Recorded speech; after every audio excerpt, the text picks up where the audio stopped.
او دا علم علما ناست دي بیا ته خیر د معلوماتو کوي. د دې علم دومره اوچته مرتبه ده. د دمشق په مقبره کې یو سړی هغه به قبرونه کنستل او د هغه نوم عبدالرحمن حفار. هغه به قبرونه کنستل او د مړو به په مزدورۍ باندې قبرونه کنستل. اتفاقا یو ماشوم راوستل شو چې کله هغه ماشوم راوسته او د ورلا قبر وکنسته، وخت تېرېده د بل چا قبر کنسته.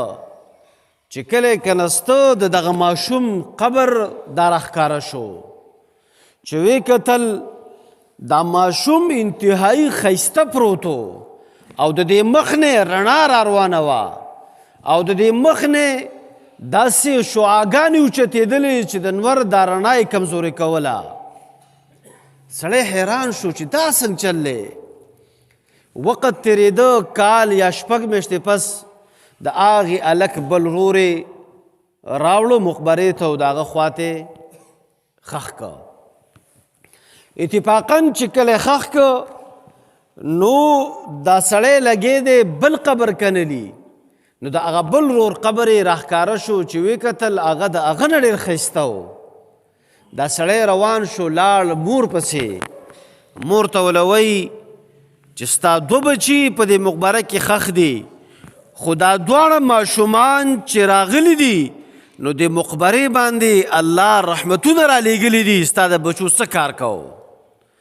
ورته وایي زما دا یو بچی د قرآن حافظ و، چې کله دا وفات شو ما دا بل بچی قرآن ته کښېنو، نو دا وفات شو بس اوس دغه شانته ناست یم. هغه عبدالرحمن حفار راولګېده او په ځوانۍ کې بلکې په ګیره کې سپین لګېدلی و، د الله د علم کوشش شروع که.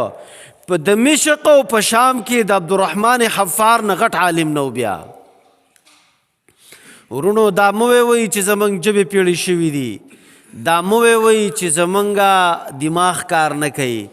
که غیبتونو ته کېناستلو، د چا بهتانونو ته کېناستلو، د چا پسې خبرو ته کېناستلو، دا پولې به ستړي شي لیکن زموږ بهتانونه او غیبتونه به ختم نه شي. او که د الله کتاب ته کېناستلو نو بیا زموږ ملاګان هم درد کوي، زموږ ژبې هم پیړې شي، زموږ غوږونه هم بیکار نه کوي. ورونو دا دین او دا علم دا ګوره ډېر په سختو باندې، ډېر په مشکلاتو باندې، ډېر په مصیبتونو باندې دا ګوره راغلی دی او دا په ګپ باندې ماړه وه، دا په ټوقو باندې ماړه وه.